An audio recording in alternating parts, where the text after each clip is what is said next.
Alright, cool. So, welcome back to the ForbiddenCast. This is episode 4, right? Yeah, I think it's episode 4. We're going with that. Yeah, no, it is. Yeah, cool. Yeah, so I'm Brandon Cambridge. This is Lucas Jakes. yeah, your hosts. And yeah, so You know what you want to talk about? Do you want to talk about these? Do you have anything else? oh yeah. Well, I mean, other than that, I don't know. Just kind of whatever. Start with this. Yeah. Start with that. I don't know. What do you want? Well, you got that first. So we I can. got this first. We're Yeah. doing it chronologically. Are we doing it? Yeah. Yeah. Yeah. Okay. Yeah. So, show us what you've got. Yeah. Got one of these here guitars. All we need is a blue guitar. We can do #America. That's true. Red, white, and blue there. Yeah, just a Fender Tele made in Mexico. Pretty sweet. I got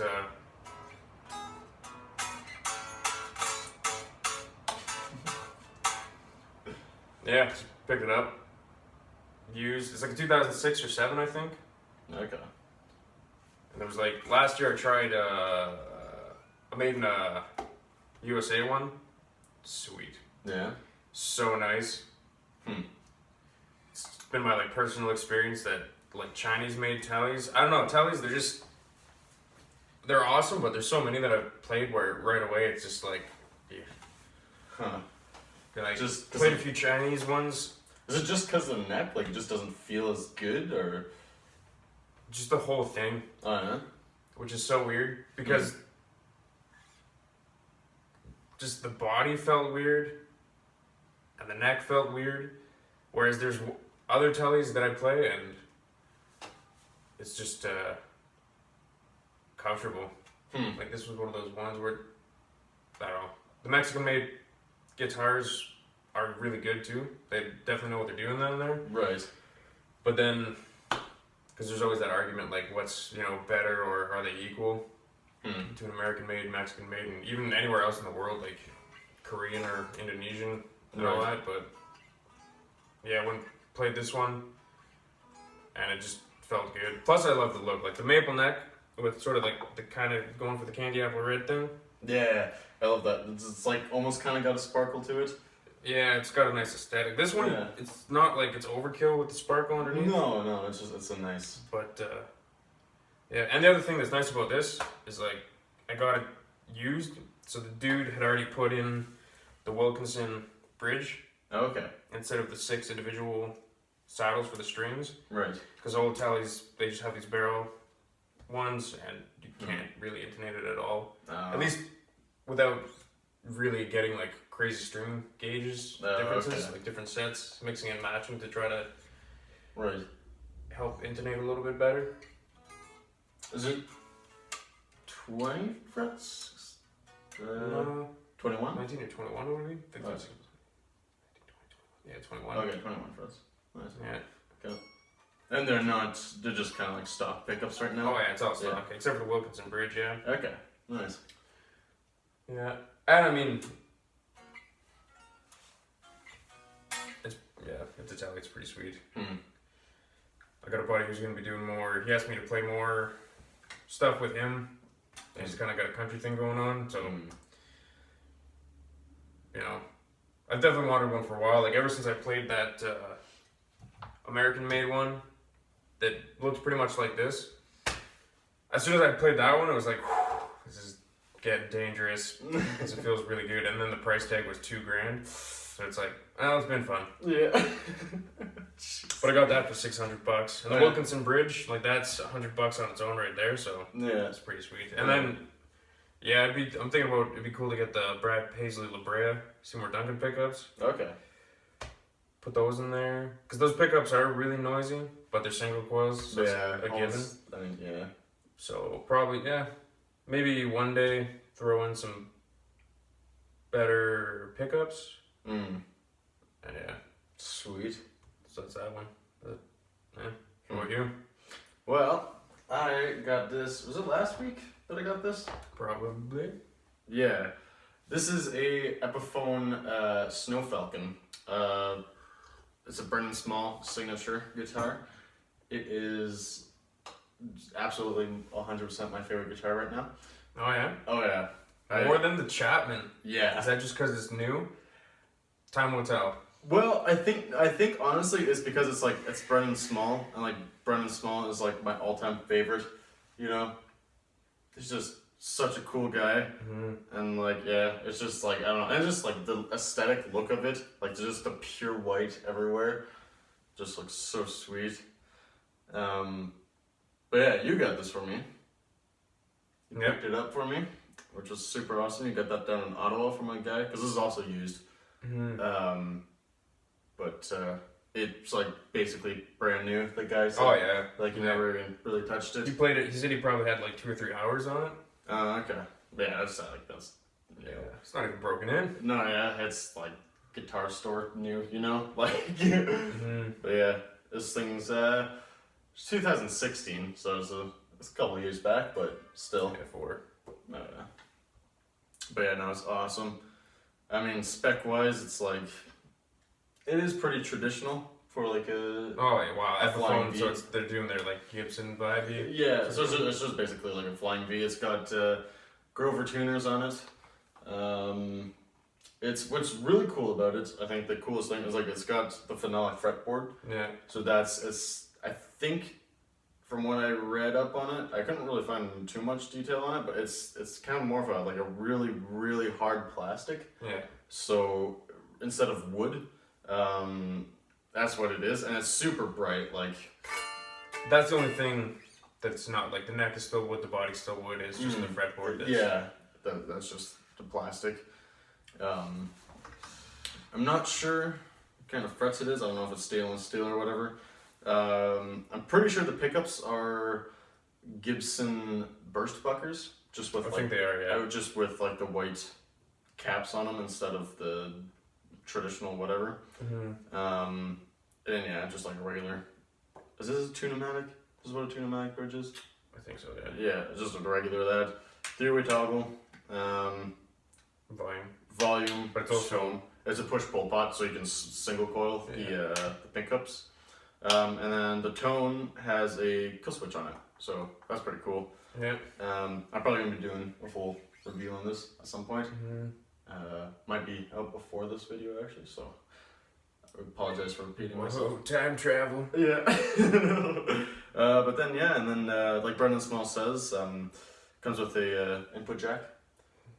So you know, this guitar would be useless without it. That's free. Yeah. With it. Yeah. That's how he likes his guitars. Yeah. And then other than that, it's got I think it's a set. Yeah, it's a set neck. It's not a neck through because that little there wouldn't be there. But and then it's got this super awesome. I think they called it like a snowburst.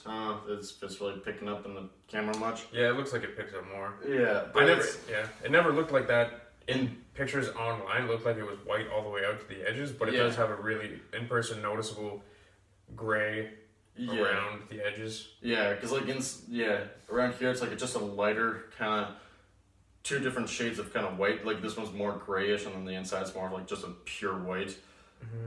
But yeah, it's awesome. It sounds good. I set it up earlier that, put some new strings on it, and yeah, it just. Yeah, I think the fretboard totally gives it a really different sound. I think I played that, and I don't know if all of them are like that, but it feels like the string spacing is a little bit wider. Yeah, I think it might be. I'm not sure. Could always just like measure it, but yeah, I don't know. But yeah, the neck's pretty comfy too. It's that like 60s D shape or something, I think. Yeah, it's like the best way I can describe it is like it's a thick neck, like this way, but not too thick. So it's still like a shreddy neck, but not like it's D shape. Just a chunkier. That's really nice though. That's super love this thing. Cool binding too. Oh yeah, just like the kind of cream binding on it, on the neck and body. But yeah, I don't know. I have honestly nothing bad to say about this thing at all. Sweet. Yeah, and like you pointed out too, like I really find it cool that there's like no fret markers at all on the fretboard. Yeah. It's just a pure white. Yeah. Have you touched this thing since I set it up? I don't think. No, I haven't. I don't know. Yeah, because I lifted it up a bit so it's not as fuzzy. Because like the strings are really close to the fretboard. But yeah.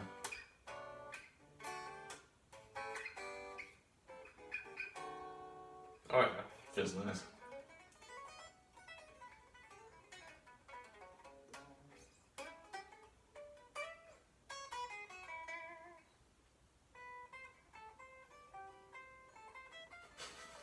Yeah, it's pretty nice. I think like, yeah.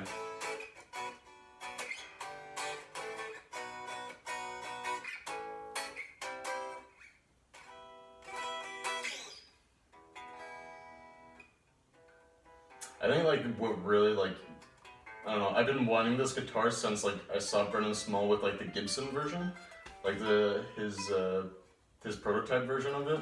And like what was really cool about this guitar too is he actually used his prototype Epiphone version of this exact guitar on the second Galacticon album. So it's just like any tones they hear on solos and stuff like that, it's most likely this guitar. It's pretty sweet. Because like that's the thing too, is like whenever I plugged it in, it's like you switch it up to like the neck pickup, and it's just like that's through a Marshall, that's his tone. You know, like Sweet. Oh yeah.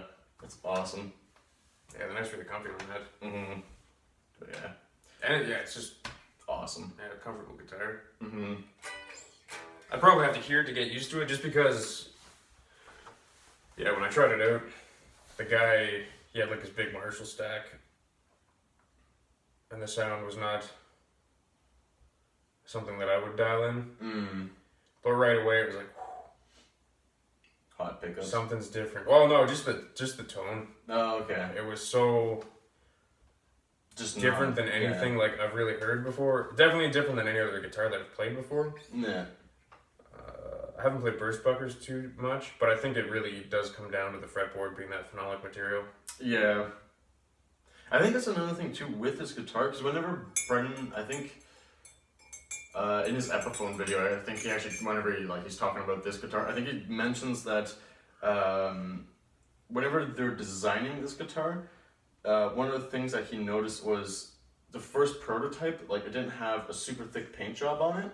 Like it was still like painted and like that, but like the paint wasn't as thick. Mm-hmm. And he loved the sound of it because it's just like that nice warm woody kind of sound. But then the second prototype he got was more closer to what they were gonna make the actual finished product as, and he was like, this sounds messed up. Like Yeah, it doesn't. something's wrong. Yeah, but the thing, all it was is that there was a thicker paint job on it again. Yeah. So it's just like, well, no, if I got like the thinner paint job. So I think that's another thing too, is that like they do have like that thinner paint job on this too, which is cool. But yeah, I think I'm gonna have to get a hard shell for it though, cause like I'd be super upset if this thing ever got damaged. Cause it comes with like a gig bag, a Galacticon. Oh, it's a cool gig bag. Oh yeah, it's a cool, like, 'cause it's all white and like that, but I definitely want, like, I like hard shells way better than gig bags. But yeah. Well, it depends too on how much you like. For the foreseeable future, you might not really like play that out live, so it's not like a Yeah. panic and get one now. That's, no, exactly. But yeah. But yeah, it's definitely it's cool. Oh yeah. Yeah, because the reason, I mean, the whole, like, kind of story behind this thing and how, like, you know, you decided to go out and pick it up and everything like that was just like, we're watching, like, Winter NAMM stuff. For anybody who doesn't know what Winter NAMM, well, just NAMM in general is it's like basically like a guitar convention. Yeah, NAMM's North American Music Manufacturers Show. Yeah. It happens every year. There's like a winter and a summer. So Mhm. like all the companies get together, like guitar makers, amp makers, pedal makers. It's like if you're Music. sort of a music nerd, Yeah. it's like the music equivalent of maybe like a Comic-Con for like Yeah, basically. And it's just like all the new stuff coming out and stuff like that. Yeah. But Epiphone, Brennan Small, I can't remember, I think it was November-ish, he had announced, well not really announced, but he just kind of like hinted at like there's going to be a new signature guitar for him, and I was super excited to see it. And they had it at NAMM, but literally almost no videos showed it at all because it's a part of the Prophet series or something like that. Prophecy? Prophecy. Prophet. I think it's No, I think you're right. I think it's Prophecy series. Yeah, because as soon as I said it, I thought it was wrong. Yeah. I'm not. I don't know. It's Part of a series. Yeah, it wasn't really like shown much in videos and stuff like that. Like even like on the site, like there's still nothing about it. Only on like because there's also like an Alex Lifeson signature, a couple other signatures I think too. But it's just like, you know, I don't know why, but I was just super disappointed that there wasn't more videos because like there was like a few, like 2 videos that they do showcase it, like very briefly, but it's like it looks awesome. It's called the Ghost Horse. But yeah, and then I showed him or whatever, and then you had remembered that you keep searching around on Reverb and stuff like that, eh? Well, I was just looking up the Ghost Horse to see if you can find what was out there, yeah, just info wise. Yeah, and then I came across a bunch of Thunder Horse ones, and just looking through that, and then I happened to stumble across a Kijiji ad for a Snow Falcon. Yeah. And then, yeah, you were going down to Ottawa that weekend anyway, so yeah. Yeah, sweet. It's awesome. I told him that it was just junk, and the guy had played just it brutally. Yeah. You know, he was a smoker, so the fretboard was totally yellowed from cigarette smoke, and there was a buckle rash on the back, and I was like, nah, dude, it totally wasn't worth it. And he just like, yeah. I think he believed me, and then as soon as it was like, he bought it, I was like, I'm just kidding. So, yeah, I haven't like, I think I played by Chapman a little bit yesterday, but like other than that, like it's just been strictly this thing. Like, yeah, super love it. That's good. Oh yeah. Time we looking at here. We got a little bit more time there. Oh yeah. Yeah. So I mean, did I mention that I went to a concert on the last podcast? Yeah, because that was before we recorded that before I went. Yeah. But yeah, I went to go see. Probably can't see it much, but I went to go see Tupperware Remix Party live with my girlfriend, and they were awesome. Yeah, you said that. They did a very good job. The opening act, I can't even remember who it was, which kind of sucks, I guess, for him. But like, I don't know. Maybe, yeah, like it was just like the opening act was just like kind of felt like a super just filler, which I guess isn't really nice to say because it's just like, you know. Well, I mean, it's also just your opinion. Yeah, that's true. Because you're going to see a band that's one of your favorite bands. Yeah. So you automatically have like them up here, like, top shelf opinions. Yeah. So you know, unless somebody that's totally something you love opened, it would always kind of probably seem lackluster no matter what, even if they did a great job. Yeah, but it was kind of funny too because like because the dude was just like the opening act was just like one dude and he had like a keyboard and like he was singing and like he just basically was playing with backing tracks. But it was kind of cool to see the audience's reaction because the bass player for Tupperware Remix Party, he came out for like one song with like the opening act and like everybody lost it. And then as soon as that song was done, he left the stage. Everybody was just kind of like still kind of into it, but like clearly not as much, you know? Like, yeah. Because I think that's the thing with like playing with backing tracks is that like it lacks a lot of stuff. I think you lose a bit of the energy. Yeah. Performance. For sure. Because even that too is just like, because I'm pretty sure like in his backing tracks he had like bass tracks and stuff like that, but it's just like as soon as there's like an actual bass there with like that actual bass tone, you know, it's just like that filled up the sound even more so, you know, but I don't know. I think there's probably a lot of a psychological aspect to it too. So probably. For that situation, having the bass player from the headliner walk out, everybody immediately gets excited. There's gonna be a way better vibe in the room. Yeah. Yeah. Oh yeah. But then yeah, like whenever they went on, they did like, I don't even remember how long their set was, but it's just like, yeah, like the time flew by. Like it was just awesome. It was a super crappy day to go down though. Like it was just pelting rain. just super hard. Like from like North Bay all the way down to Toronto, just super bad rain. But it was pretty good. The roads were pretty clear. We left pretty early in the morning. I think it was around 6. I think we got up at 5. Actually, no, yeah, it was 5. It was like, but we got out of here by like 5:30, and yeah, just drove straight down. We went and visited her sister for a bit and all that, but I think we did a little bit of shopping too. Boss, she did shopping. Yeah. I just kind of Kill some time. yeah, and yeah, it's awesome. I got their first, well, not their first album, but like their first album that's available nowadays. The device, super cool. Yeah. They play your favorite song? They didn't, no. Which, I mean, like, whatever. Like, it's not a big deal, but, like, okay. Yeah.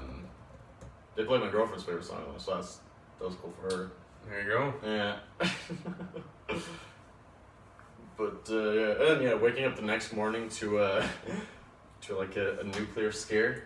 That was kind of cool. Oh, yeah. Yeah, because we were right in Toronto whenever that was happening, because, like, that woke me up. Yeah. And then, like... Not even a big deal, though. Oh, no. Yeah.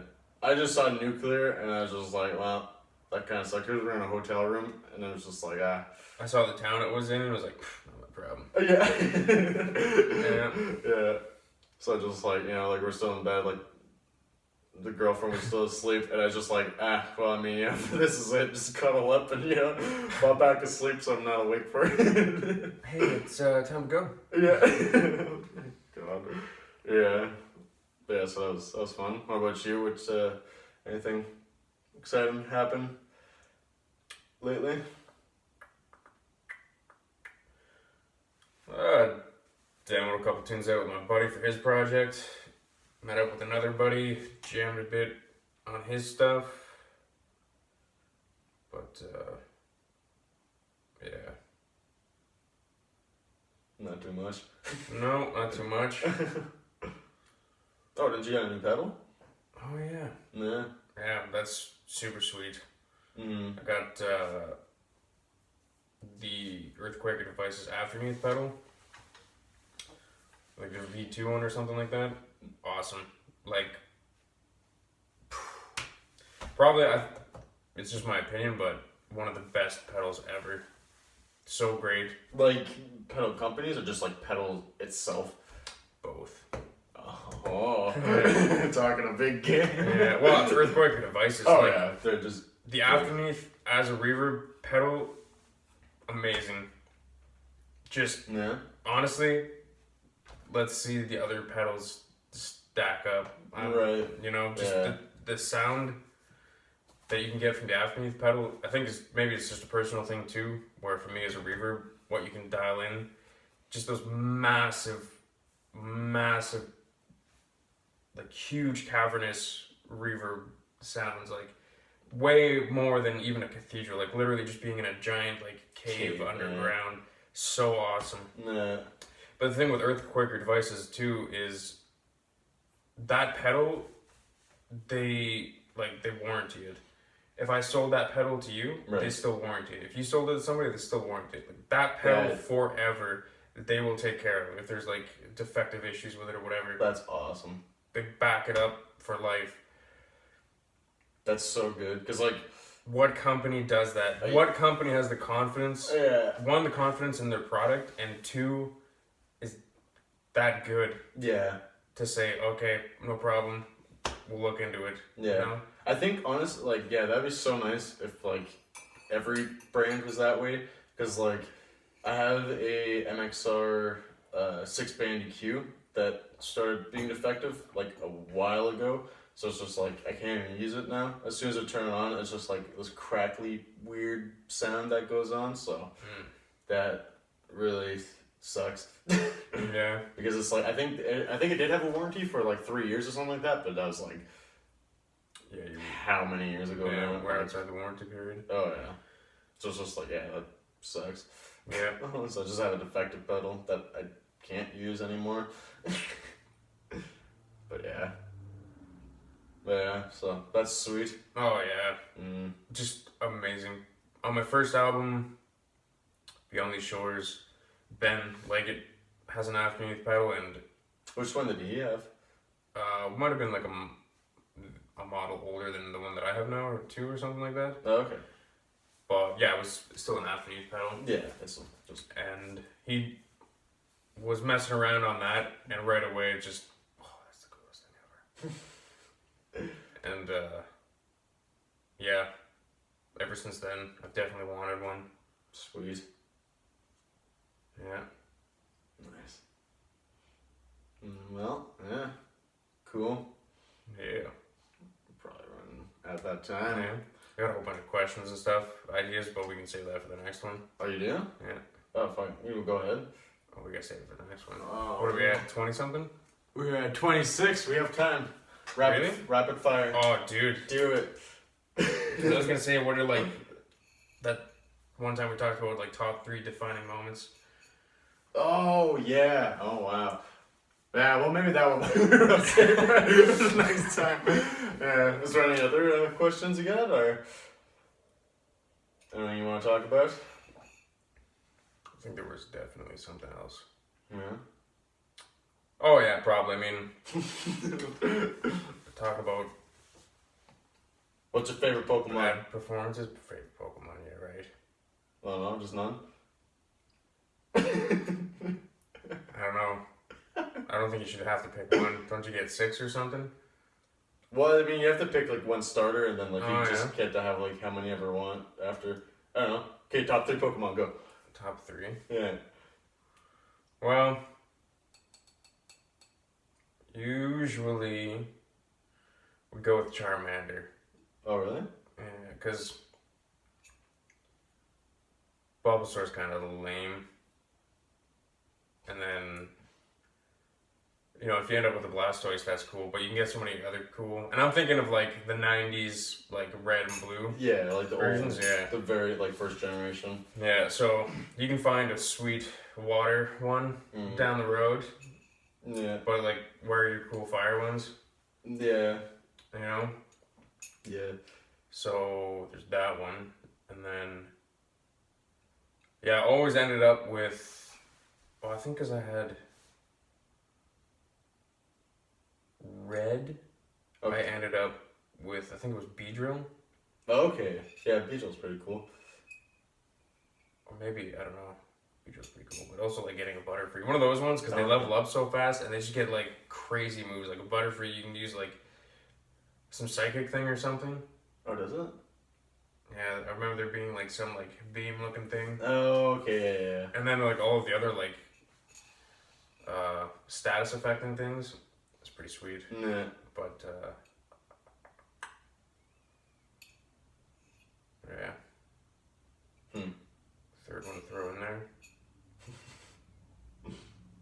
I don't know. I always wanted to end up getting like a Golem or an Alakazam, but I never ended up doing the trade for it. Yeah. What were you? Well, my all-time favorite Pokemon is Piplup, but he's pretty lame because it's just, I mean, he's just more for cute factor. But I mean, his evolved forms are pretty cool too. But like, I don't know, I love penguins, so like, There you go. Associate with Seals the Piplup. deal. Yeah, I love Piplup. So like, he's number 1 for me. But I also love Squirtle. Squirtle's cool. I like him. And then I'm trying to remember what his name is.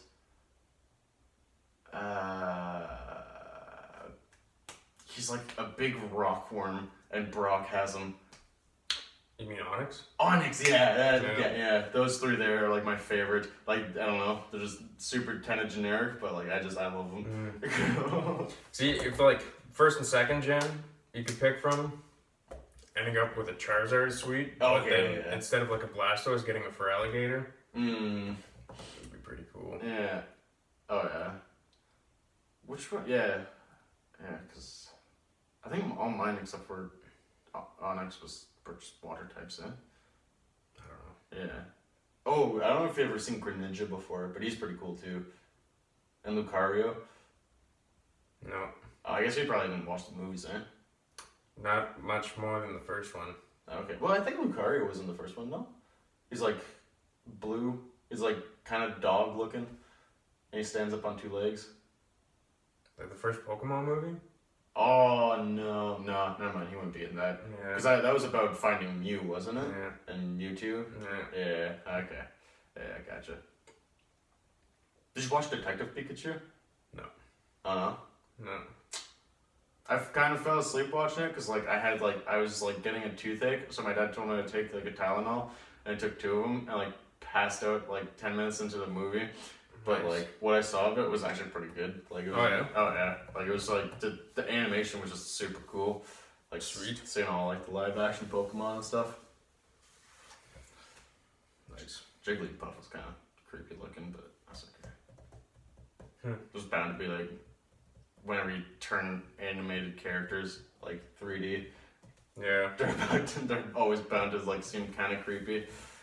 I mean, it was like the first iteration of like the Sonic's movie. Oh yeah. I remember people getting pretty Yeah. bent out of shape about that. Yeah.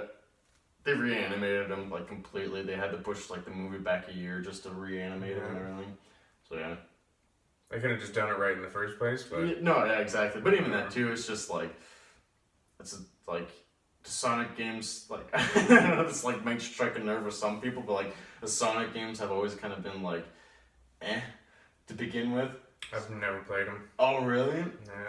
They're I don't know. Like the 2D like platformer ones are pretty okay, but like the 3D ones are just god awful. Like they're just bad. Don't you just run fast and get rings? In the first like 2D ones, but like after that it's just like the like 3D ones where it's like, you know, you have like different characters you can play as, and there's like actual like story to them, and yeah, they're not good. So I remember a TV show back when I was a kid where there was Sonic and he had 2 siblings. Yeah. And they were a rock band or something. Yeah. Yeah. I think there was Sonic Undergrounds. I think that's what it was. 'Cause I remember they had it on Netflix for a while, and I watched all Oh, of yeah? it. Oh yeah, it was. I think it's off now, but yeah, it was pretty sweet. Hmm. Yeah, because that's like back, like that was like a '90s like cartoon. Yeah. But yeah, good old. So awesome, like how cartoon companies, like toy companies would just pay animators to make shows just to sell toys, you know, and games. Just so wild how that worked out. Because mainly all of that, like He-Man and Transformers and all that, that was just, every episode was just basically a big long commercial. Yeah. Oh, Beast Wars? Oh yeah, all of it. Yeah. Super cool. Yeah. Man. Sweet. Well, Yeah. I think it's about that time. Thanks for watching. Catch you next time. Yeah. We'll have another episode. Talking about stuff. Yeah. This one's coming out. This is the February one, eh? Yeah. Okay, then we'll do the March one after that. Sweet. Cool. Yeah. Have a good one. Yeah. Shiny side up.